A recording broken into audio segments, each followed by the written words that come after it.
Boss tells View enough already, Dagan. According to the Daily Beast, Disney and ABC execs have told The View to tone down their Trump bashing because they're constantly doing it. Should they, though? I mean, isn't this their brand now? They got nothing left. If you take that away, what do they have? It began with a directive from the highest seat. Behind the rehearsed smiles and carefully scripted coffee table talk on The View, there was a storm quietly forming. Disney chief Bob Iger had finally reached his breaking point. As reports revealed, he sent a message down to the producers of the show, put an end to the non-stop jabs at Donald Trump or the program might not last much longer. This was not framed as a gentle suggestion. It carried the weight of a warning, and it struck the studio like a thunderbolt. For years, the hosts of The View had crafted their identity on political firestorms, with Trump serving as their favorite punching bag. Yet now, the very network that granted them that platform was ordering them to hold back picture, being told to abandon the one angle your viewers have come to expect from you. It was not only uncomfortable, it was a genuine crisis. The View had little else in its arsenal to lean on. Without the fiery politics, what subjects would they even discuss? Disney was not just signaling about the content. It was laying down the law on survival ratings were sliding downward.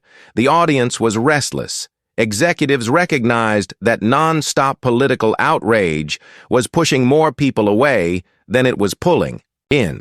This was the sort of internal battle that had the power to either make or break an entire show. And before moving further, make sure to like this video and subscribe to the channel since it helps us expand and share even more gripping stories. Now onward to what followed, which would twist this private strain into a public roasting so harsh that even longtime critics of The View were left stunned in disbelief. The owner of ABC News and daytime talk show The View is now the subject of a new report claiming CEO Bob Iger is urging the show's host to tone down their criticism of President Donald Trump. Always want us to be respectful and do the things and talk about the stuff we talk about. We can do all of that. But when you are blatantly giving the country the middle finger, that is blatant. You're not supposed to do that. You're not supposed to take the plane. Don't you think when he lets these white Africans in and claims that's giving the middle finger to the black community? Then came Greg Gutfeld, a man who does not just throw criticism, he tears things apart completely. When news broke of Disney's warning to The View, he did not bother with restraint. This was never going to be a soft jab. It was a roast so fierce it could peel paint off the walls of the studio. On his own program, he called The View the Hindenburg of daytime television, bloated, burning, and stuffed with hot air. Yet he did not stop with labeling them dull. He crafted harsh and colorful pictures of the hosts and their stale routines. Without the endless political tirades, he joked the show would be reduced to nothing more than a lullaby paired with a shot of whiskey. He went further, into absurd territory, inventing scenarios so cruelly funny they bordered on savage humor, such as Joy Behar offering hygiene advice instead of unleashing her usual anti-Trump diatribes. Every wisecrack hit harder than the last, with punchlines crashing down like bricks through glass. Thing, as if the show is some delightful chit-chat fest without the political talk. Yeah. Oh, it's just a lullaby and a shot of Dickel. Yeah. If they're not ripping on Trump. Here's Joy. She's going to share her feminine hygiene routine and tell you how to prevent your old tatas from going down and having a picnic with your belly button. This went beyond simple comedy. Gutfeld was exposing what he believed was the core flaw. The View had grown stale. Predictable voices, predictable targets, predictable outrage recycled endlessly.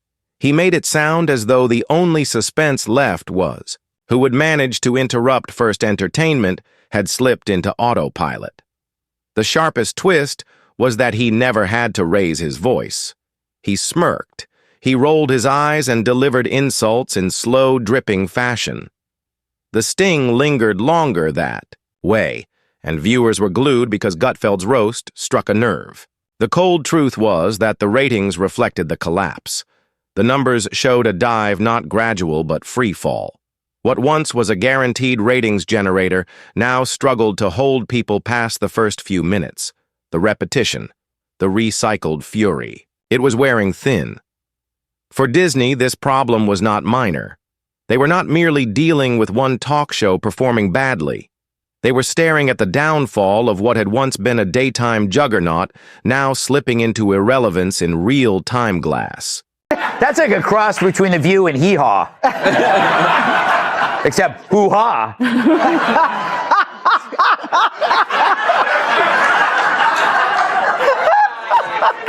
Wow, that is pretty good, isn't it? It's hee-haw meets hoo-ha.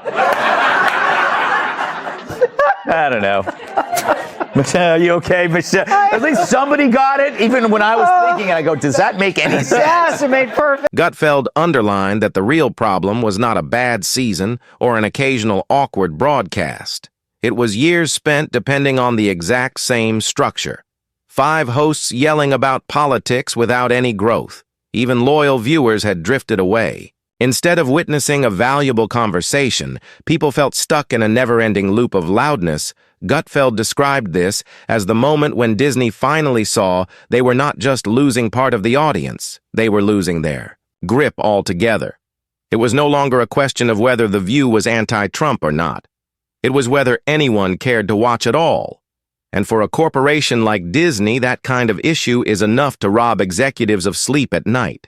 Lighten up, and this is what they did on the Qatar jet, or Qatar jet. The United States has accepted the plane. Is going to He has accepted the plane. The United States has not accepted the plane. He representing the government. He's not representing He's us. the government. Why does he want it, do you think? Because he's the king? Because he wants to go around the world like the king? It goes to him and his presidential library, so it becomes his plane. But we all know that that's BS, okay? No. He's not giving that to his presidential library. He's going to take it, he's going to fly and use it. But he's not supposed to have it. I got the Constitution right here. He's not supposed to have the plane.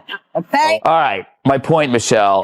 If you take that away from them, I don't know what they do. Yeah. Like it's like what Dagan said. There isn't anything else. For many years, The View was cushioned inside Disney's bubble of protection. No matter how overblown the debates became or how sloppy the on-air arguments turned, the network backed them. But that protection was now splitting apart. The patience that once seemed unshakable had thinned to nothing. Gutfeld seized on this moment, pointing out how rare it was for Disney to openly tighten the leash on one of its most visible programs. He likened it to the House of Mouse, swinging its axe not over a failed movie, but over a table of daytime hosts who finally went too far. The same executives who had endured scandal, awkward jokes, and divisive monologues from The View were now treating it like a ticking bomb inside their own studio. And truthfully, it was. Without the heat of politics, there was little left to hold the show up. Gutfeld mocked the idea that anyone would sit down to watch cheerful chatter over coffee instead of confrontation. This was not only his opinion, it was the fear creeping into Disney itself. Behind the curtain, the message was clear. The brand was no longer an asset. It was dead weight. What had once been sold as daring conversation now looked like an expensive burden. For the first time, it seemed leadership was ready. To admit it, Gutfeld sharpened his jokes not only at the program, but at the very people around the famous table. Every host turned into a character in his lampoon, a stereotype that summed up the problem. About wanting to entertain audiences, critics saying Disney's too woke, but you're just putting out storytelling. We are. Look, I don't really like the term woke because I think it's an umbrella term that I'm not 100% sure I even know what it means. And one could argue that sometimes it's used too liberally. That said, our primary purpose is to entertain. And where we can entertain responsibly, obviously, we try to do that. We try to have a positive impact on the world. But the first thing we need to do is... There was the eternal victim whose comments always came with theatrical eye rolls and grand displays of outrage, like a courtroom drama nobody asked to see. Then came the forgotten celebrity stuck in nostalgia, retelling tired stories that dropped. with all the fizz of a flat soda, and finally the fake centrist who claimed to stay neutral until tension rose, only to collapse faster than a flimsy lawn chair. Gutfeld's roast cast these roles like a bad sitcom lineup. The difference was that sitcom characters evolve while these figures never did. He said it was the same stale performance every weekday morning, the same weary script pretending to be new. The image he painted was vicious, but his point stretched beyond comedy. He showed the viewers that diversity on the show was only surface deep, different appearances and backgrounds on the outside, but inside, the same predictable voices, repeating the same predictable opinions. And once you noticed it, there was no unseeing it. He drove into what he saw as the real disease: performative outrage.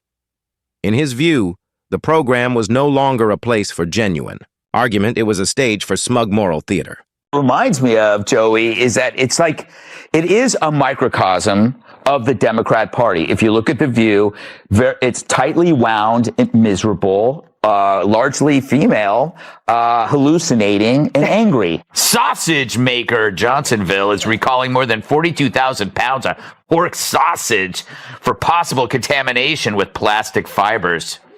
Fortunately, authorities were able to track all 42,000 pounds to a single location in New York City. Each subject became an excuse to decide who was righteous, who was wrong, and why disagreement meant being placed on the wrong side of history. Gutfeld ridiculed how the hosts seemed to thrive on amplifying each other's outrage, turning every chat into a race to appear the most offended. This was not exchange of thought, but a contest for self-declared virtue. He called it daytime melodrama, wearing a dollar store tiara, glitter on the surface, hollow beneath. The audience had caught on people. Did not watch television to be scolded by millionaires posing as activists, especially when the takes felt rehearsed and obvious. What the show branded as bold talk looked more like recycled Twitter chatter already seen the night before. The outcome was a program less like a forum, more like an echo chamber where dissenting voices were swatted away before they even landed. With no real unpredictability, Gutfeld said there was nothing left to keep attention. From that point, the story spread past the show itself. He positioned The View as a symbol of something greater: the decline of traditional media. For decades, networks survived as the loudest voices, assuming their audiences would remain faithful. But the landscape had shifted. He explained how talk shows built on synthetic outrage were collapsing. The same formulas that once filled daytime crowds now pushed them away. Viewers had choices: streaming podcasts, independent creators, all drawing fans with authenticity. The View, he said, had become its own parody. It did not shape discussion. It barely kept pace. What had once looked fearless now looked exhausted. The louder the shouting, the less the caring. And in his telling, Disney's sudden warning was about more than one talk show. It was a media empire forced to admit its own cracks. If the program could not adapt, it would not just fade quietly. It would become a cautionary tale, cited in every discussion about the collapse of daytime television. Disney was now trapped. Pulling the plug meant confessing the show was done, while keeping it alive meant funding a sinking vessel. Gutfeld painted the decision as obvious, like patching holes in a boat that had been sinking for years. Each new season, another strip of duct tape, delaying collapse without solving it. Worse still, the whole matter was public. The warning was not hidden in a memo, but broadcast, openly making retreat impossible without looking weak. Executives faced a situation where any choice sent a message about how failure was handled. While they hesitated, Gutfeld grinned, mocking the idea the show still carried influence. He framed it as a relic remembered more for scandal than substance. In his telling, Disney was not debating if the show should, and only deciding how long they wanted to watch it drown. His bite landed because his own method stood in stark contrast. While The View looped through moral rants, he built his crowd with sharp humor and blunt candor. He never acted as a preacher from a mountain. He simply voiced what people already thought, and that difference mattered. Audiences were done with fake outrage. They were seeking entertainment tied to honesty. Gutfeld's craft was not about yelling over guests or burying people. With talking points, it was about sharp timing, quick blows, and knowing when to let a punchline breathe. In this frame, The View's biggest problem was not just stale content. It was blindness to the media shift. They operated like it was the early 2000s, when big networks guaranteed viewership. Meanwhile, independent voices racked millions by being quicker, sharper, closer to the audience. For Gutfeld, it was proof people wanted raw humor, not polished lectures, and each time the show leaned into its fake fury, it proved his point. By this point, his roasting shifted into a full circus comparison. He likened it to a carnival sideshow, not with freaks, but with hosts fighting to look the most outraged. This was not talk, but performance, a loop of burnout and anger. Each host convinced their opinion guided the nation, though the crowd had already walked away. Every debate looked staged, each reaction overblown. The irony was sharp.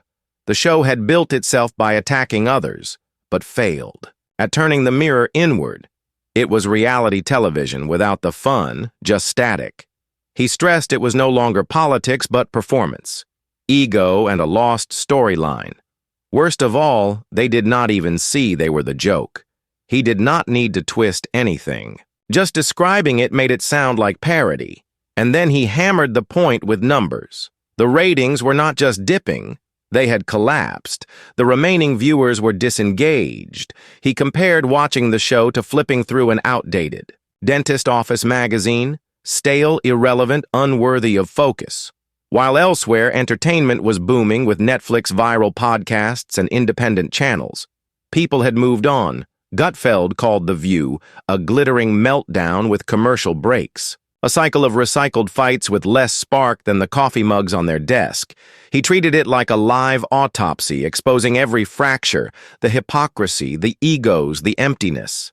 And while the hosts clung to routine, Disney stared at a sinking property. The show no longer led discussion. It barely hovered at the edges. The audience had left, and Gutfeld treated it as an obituary for a dying formula. He painted a brutal image. A show once sold as strong debate had become an echo chamber where emotions trumped reason. It was not debate. It was a race for the crown of most offended. He dubbed it the Offended Olympics. Outrage passed off as wisdom, rage pretending to be bravery while the crowd tuned out. The illusion of boldness was gone. What remained was hollow. He claimed this was more than one talk show. It was the collapse of an entire formula built on staged fury. The View was just the clearest example. The warning from Disney was like a meteor aimed at dinosaurs. The program strutted like the main act. But the world had moved forward. If extinction was coming, he argued the show had already done the damage itself. He ended by striking at their false sense of courage. The hosts acted as if designer clothes and agreeing with each other. In different tones was rebellion.